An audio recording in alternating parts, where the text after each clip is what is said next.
За наадмын уушур одоо хийж сурж байна. Тэгээ наадмын уушур ихэд хөрөл хамгийн их чухал юм байна. Одоо манай цэцэг багшийн тааслаар. Тэгээ одоо хөрлийг ялцгаа бодох ч одоо яг наадмын уушур бол өндөг хийх хэрэгтэй.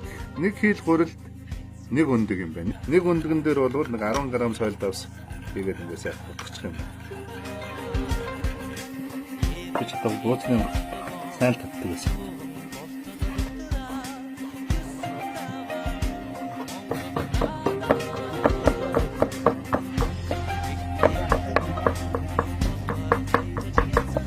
Наадмын уушур чинь хамгийн гол нь хурилаас гадна мах их чухал учраас маха одоо ингээ миксердж байгаа. Миксердж байна. За гар миксергүй бол мэдээж гар нөгөө махны машинаар бол маха ингээ сайхан машин сонгоно хийгээд мэдээж ам.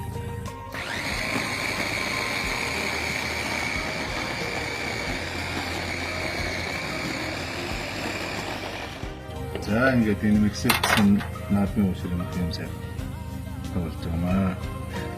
За гэрийн уушурыг ч бол унаасаа ойлгомжтой. Энэ наадмын уушурын гурилчин их тустай гурил байдаг учраас түрүүний нөгөө дэс найргаар хийсэн учраас юм хэлцээ байх шүү. Тэгээ одоо энэ чинь гараа их гараа бол сайхан ингээд тосолчих юм байна. Тэгээд ингээд сайхан гараараа энэ хамгийн гол нь гурилаа амраах хэрэгтэй юм байна. Гурилаа зурчаад нэг цаг орчим амраахт бол болно.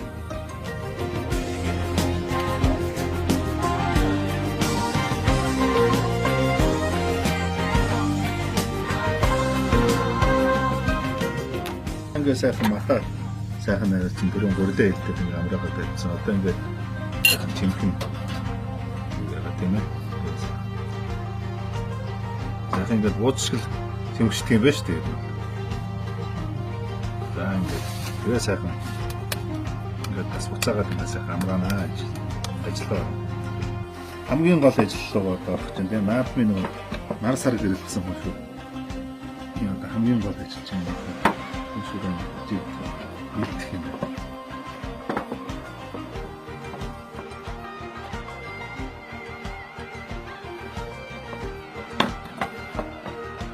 За одоо гал дээр тавих чагаа учраас бол галаа жиг.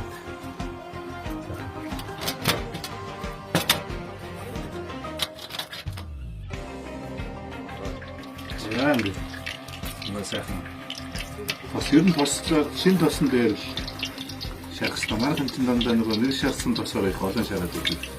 Наадмын уушур бол хамгийн баянтай байдаг. Сайхан жиг байхгүй бол зарим газараараа үйлдэл